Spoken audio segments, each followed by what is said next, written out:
Okay.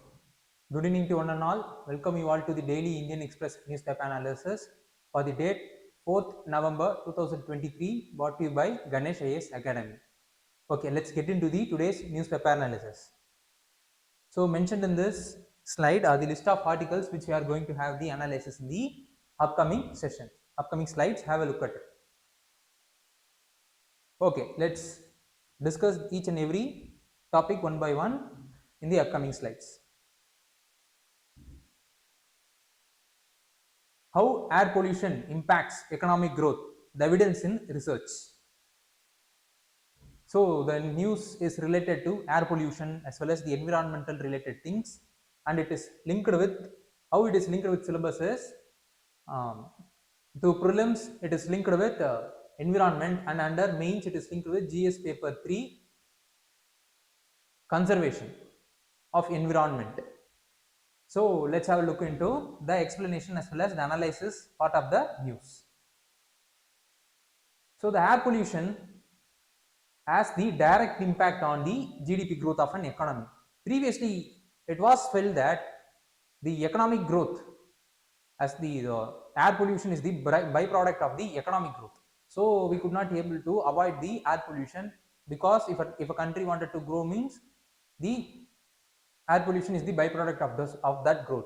Such kind of thought was previously been had by the policymakers and other economists. But right now it is felt that the other research data is what it is showing is that this air pollution has a negative impact in terms of the economic growth. So we will look into it, how it is impacting.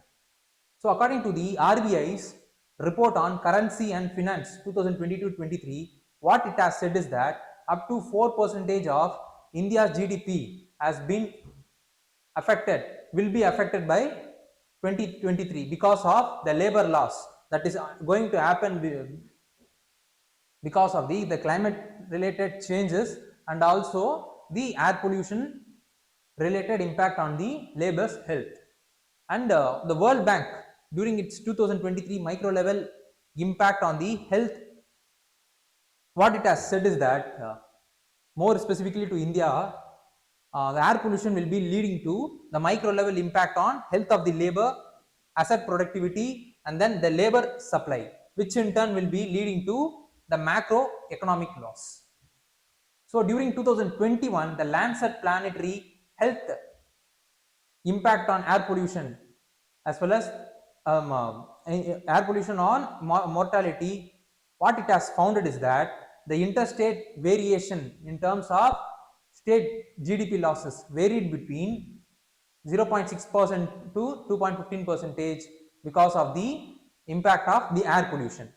And this is the extent of the impact of air pollution on the Indian economy brought by various institutes reports.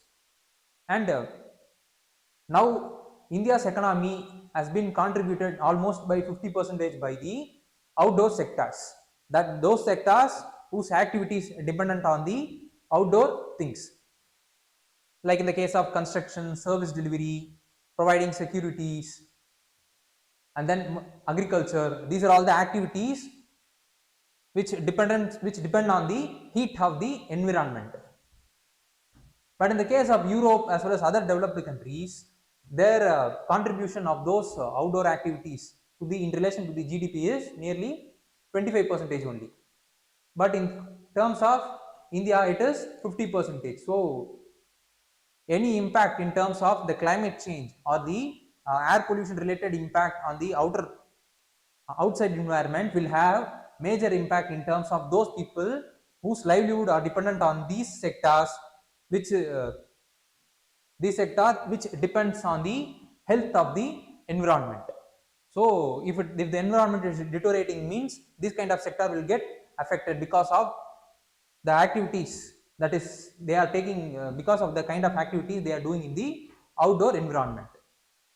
What the CIA, Confederation of Indian Industries, and other private agency, they all partnered and bought out a report. They conducted a survey and they bought out a report. What they have said is that nearly 3% of the GDP cost is made of air pollution for these industries. For example, the footfall in the Mumbai's linking road, the shopping districts have been dropped by 5%. Secondly, the rooftops company has suffered the lesser productivity in terms of their rooftop solar panel because of excessive heat that is happened because of the climate change. And then the Bengaluru Tech Hub employees also reported 8 to 10% reduction in terms of their productivity in their respective works. Such kind of negative things will be on the economy because of this environmental pollutions. Most importantly, the air pollution. What the study has pointed out is, it has pointed out the major cost which has been bared by the industries because of this negative impact of the air pollution on the industries. The first cost is the lower labor productivity because of the health or sickness of the laborers. It will have surely the impact on his or her productivity, which in turn as the burden has been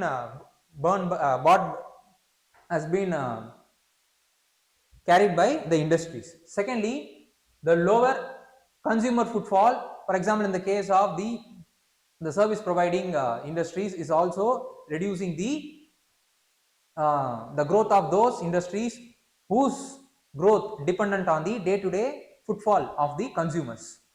And thirdly, lower asset productivity because of the lack of efficiency of the man or the woman or the overall the labor who are manning these assets. And then increased health expenses is also being borne by the industries because of increased health impact that has been brought by air pollution to these employees. And then because of this kind of health expenses, there huge amount of money is also been spent for the welfare related activities of the employee by industries. And then premature mortalities. So these are all the costs being borne by industries because of the air pollution and its related negative impact on the laborers or the overall economy. And what is the challenges for India to reduce the air pollution is that nearly 20 out of the 30 world's most polluted countries are in India. So these cities are the engines for growth of the overall economic growth. If these cities are going to be affected because of this air pollution, means surely it will have a negative impact in terms of our overall economic growth. So it is acting as one of the challenges for the growth of our economy. Secondly, nearly, as I said, 50% of our economic activities or the 50% of the GDP contribution is being made from the activities that is performed outside. So because of increased air pollution and then increased climate related global warming is also reducing the labor productivity of those who have been engaged in this outdoor economic activities, which in turn will have negative impact on the overall economic growth of the country. So this is what the challenges right now India is facing in terms of the increased air pollution or the increased climate related negative impact on the economic growth. So what need to be studied further is, we should know about what is the World Health Organization's pollution standard. Right now, most of our pollution standards have been well below the WHO's benchmark standards. Which what are all the standards are below and what are all the standards are way above in the World Health Organization. These are all the things which we need to be aware of. Secondly, we should also be aware of the historical aspect of United Nations Framework for Convention on Climate Change, and also the Delhi and Mumbai pollution, which has been right now cropped up because of this the climate change related impact. So these are all the other areas which we needed to be aware of. So with this, we have reached the end of this topic about the impact of the air pollution on the economy.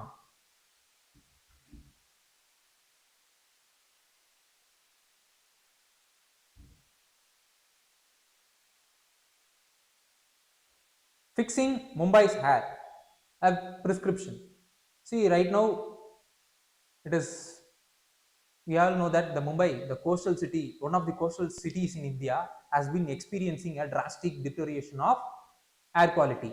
So nearly 66 instances of poor air quality index have been recorded in 16 packets across the Mumbai. So what is the reason for pollution in Mumbai has been pointed out by various experts. First and foremost, the wind reversal is right now taking longer than usual. Usually the reversal, that is the land breeze to sea breeze and sea breeze to land breeze, this kind of reversal will take place between 2 to 3 days. Now because of the climate change related impact, it is now delaying till 10 to 15 days, as a result of which, because of the slowdown in terms of the wind reversal, the air is getting stagnated and it is not moving during the winter time, as a result of which the dust is getting suspended in the atmosphere and it is impacting the or deteriorating the overall air quality of the Mumbai. Secondly, steep temperature gradient, that is the October has saw the steepest heat in Mumbai, and the surrounding hilly region experienced a usual colder condition. But because of this steeper gradient, temperature gradient between this region, and then because this temperature gradient made the wind from the hillside to rush towards the Mumbai areas. So while coming from the hill to Mumbai areas, this wind have gathered all the dust on its way and it dumped into the Mumbai area. So that is the second reason why the Mumbai is experiencing the highest pollution in the recent days. And then increased construction work. The past 2 to 3 years, the construction work in the Mumbai areas has gathered momentum, as a result of which it is contributing, it is one of the major contributor for the city related dust. And because of this slowness in the wind reversal and then the rushing of this wind from the hilly areas to the Mumbai region, this dust have been is playing a major negative impact in terms of deterioration of the air quality index. And then increased refineries, industries, then garbage burnings in the areas is also one of the reason for the deterioration of air quality in Mumbai. So these are all the reason for deterioration of air quality in Mumbai. So what can the government can do? Most importantly, the Mumbai government can do is, so they need to increase the air quality index monitoring in the city. So nearly they are having monitoring systems, which is 1/3 of the prescribed standards. So the National Clean Air Program has prescribed a certain quantity of the air quality index monitoring system which need to be installed across the city. So the Mumbai is having only 1/3 of the required amount, so which need to be addressed. So and then these kind of air quality index monitoring systems need to get augmented so that they could able to monitor the air quality across the city. And then, so right now the systems that has been already present will measure the air quality based on the air that is coming towards the system. It could not able to measure what is the sources of this air quality deterioration. So such kind of micro level data of the area need to be gathered so that we could able to know what is the sources for air pollution. So which in turn will be able to fine tune our policies or implementing techniques to reduce the air pollution in the area at micro level.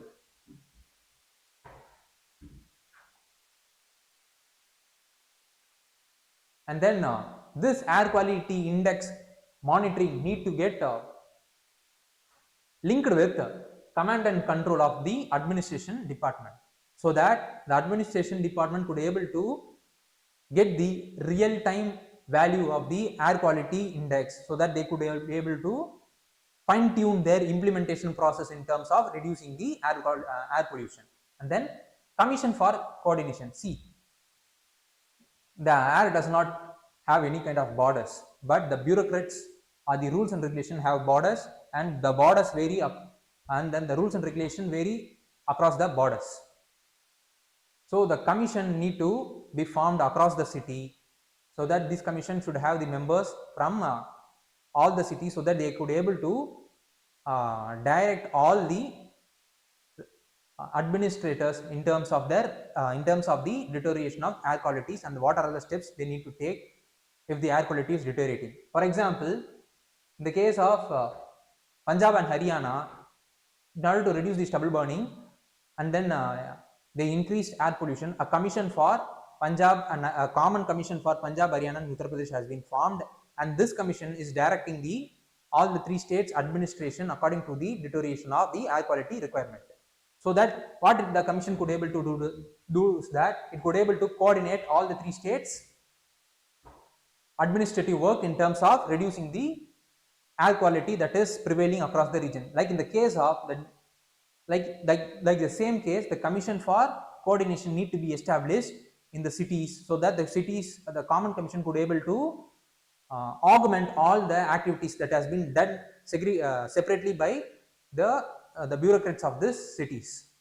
And then there need to be increased technical infrastructure or the upgradation of the technical infrastructure, and then the mans who are manning the technical infrastructure need to get upskilled as well as reskilled, so that, and then the infrastructure human resource deficiency should also be reduced, so that there is efficient monitoring as well as implementation of the air quality related policy will be made in the ground at the ground level itself. And then the emission based studies need to be made so that they could able to frame and implement the policies relating to vehicular pollution. So which part of the city is experiencing more pollution because of the vehicle, and which part of the city is experiencing more part of the pollution because of this vehicle. Such kind of survey, such kind of data will be obtained only because of this survey, and then the corrective measures in terms of reducing the pollution because of this vehicular pollution could be made only because of this emission based survey.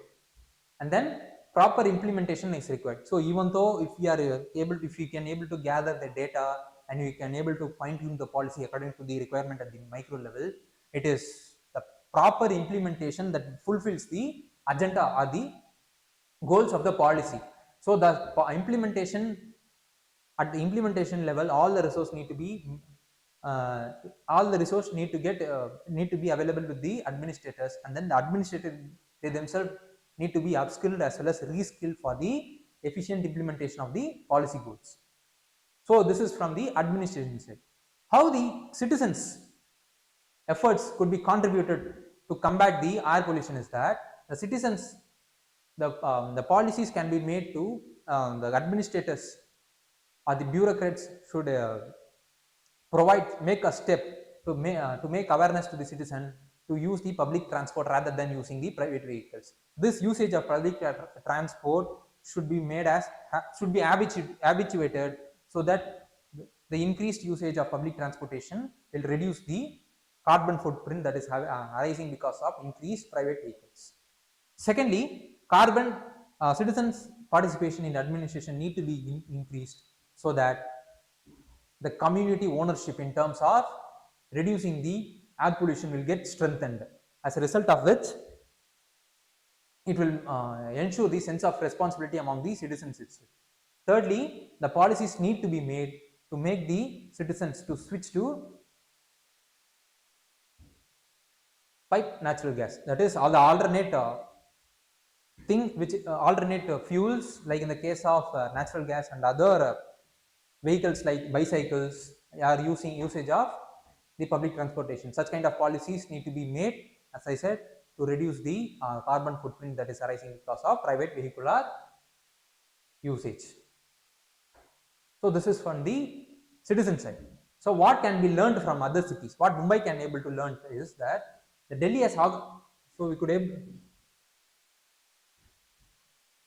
Delhi has augmented its air quality index monitoring network. See, during 2018 they had only 25 air quality index monitoring network, but now they are having 40. But even now the Mumbai is having only 21 air quality index monitoring network, which is way below than Delhi. So they could able to learn from Delhi how they could able to augment the air quality index monitoring network within this short period of time.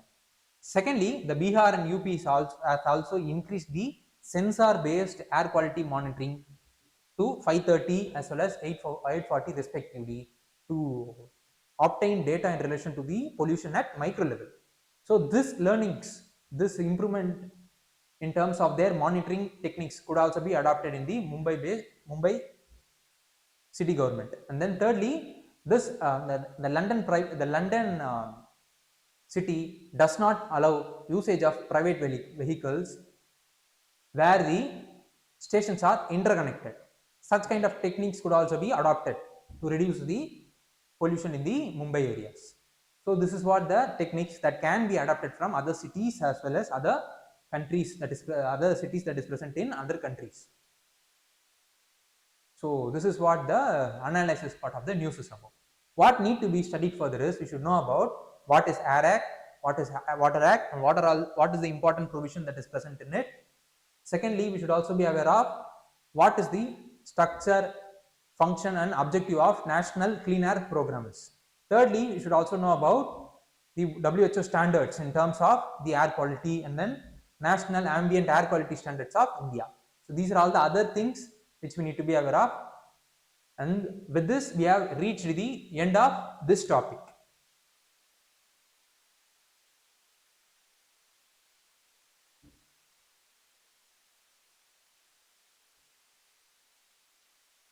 Higher for longer. So the news is related to the economy, that is passing of interest rate by the developed countries central bank. So the news is linked with UPSC exam through a topic called economics, and then under GS paper 3 it is linked with economic and development. What is the news, what is the detail of this news is, see, the US, England and then the Euro Central Bank has passed the interest rate rise because of the gathered economic momentum and then increased consumer spending that has gathered after the post pandemic and then the supply chain crisis that has happened because of the Russian-Ukraine war. But the inflation in all these countries is right now above than the normal, and what they are saying is that the inflation is going to be above than the their limited level for quite some time, so that until that period the interest rate is going to be higher than the usual, so that it is going to have the negative impact in terms of the other developing countries like India, like in the case of reducing the capital flow, currency depreciation, and then less exports. So what the news or the article has suggested is that the developing countries must focus on maintaining the macroeconomic stability. So this is what the details of the news is about. So let's get into the other parts of the news. So how it is going to impact the developing countries, most importantly India's, apart from the details or apart from the impact which they have given in the news. First is that the foreign portfolio investors will lose interest in the Indian economy because of the rising interest in the developed countries, so that they will be pulling out all the most of the capitals which they have invested in Indian stocks to the US or the other developed country stocks.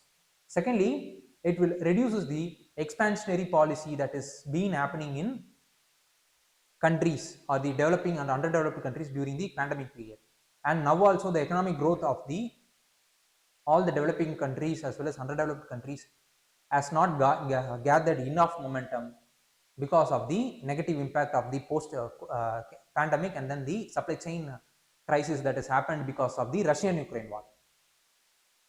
So during this condition, most of the countries tries to expand their policy, but because of the increased interest rate in the developed countries, they could not able to expand the monetary policies, which in turn is acting as hindrance for the growth of the economy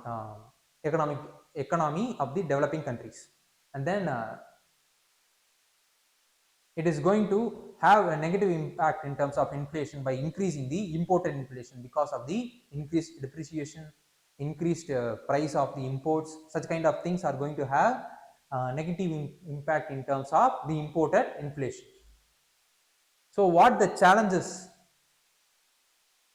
right now Indian economy is having is, it is already Indian economy or the other developing economy is facing the slowdown of economy, which I have mentioned because of the pandemic, and increased inflation that is prevailing in an economy, and then employment loss, and then increased cost of borrowing. These are all the factors that has been already been hindering the developing countries economy, and it has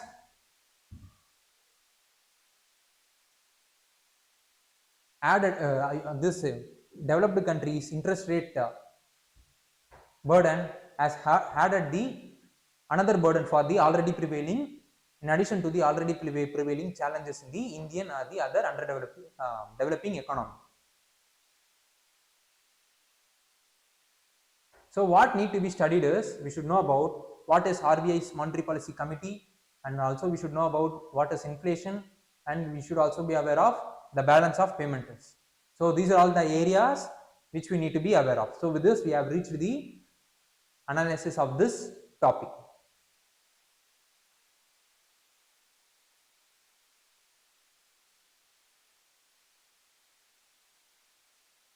.4 magnitude quake hits the western Nepal, tremors felt in northern India. So a shallow earthquake has struck the Nepal. This shallow earthquake has the potential to potential for creating a huge damages rather than the deeper earthquake. And it is the powerful earthquake since the 2015 earthquake that has happened in Nepal, because this 2015 earthquake has created some around 10,000 people's death, and it has destroyed the infrastructure of the Nepal's economy, and it is second most powerful earthquake that has happened yesterday. So this is what the details of the news is about. How the news is linked with the examination is, under prelims as well as GS1, it is linked with topic called geography. It comes under geography. So let's have a look into what is this earthquake is about. So earthquake is the release of energy along the fault. So whenever two overlying rock is being present means, and during some point of time the underlying rock will gather some momentum and it will slide past the overlying rock, and during that sliding past a friction will be created. This friction will be creating a releasing energy. Such kind of place where the energy has been released is called as focus, and the place that is near to the focus is called epicenter. And the energy is divided into two waves. One is body waves and another is surface waves, and this body waves is further divided into P waves as well as S waves. So this is what the details of the earthquake is. Secondly, there are different types of earthquakes that is present. First is the tectonic based earthquake. So this which I have explained is based on the tectonic activity. The earthquake that is happening because of the tectonic activity is called as tectonic earthquake, and then the earthquake that is happening because of the volcanic related thing is called as volcanic earthquake, and then the collapse of the mines or the tremor created because of this collapse is called as collapse earthquake, and then collapse of the reservoirs will also create a tremor in the surrounding area. Such kind of earthquake is called as reservoir earthquake, and the tremor that is created because of the explosion in the mines area or any other area is also called as explosive earthquake. So these are all the different types of earthquakes.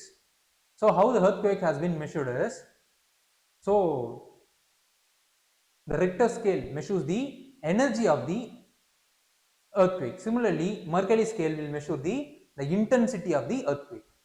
So what is the causes for the earthquake is the northward convergence of the Indo-Eurasian plate.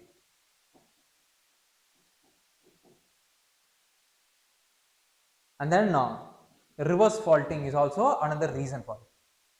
So this is what the details or analysis in relation to the earthquake is about.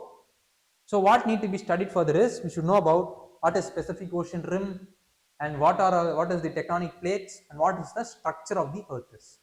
So these are all the areas which we need to be aware of.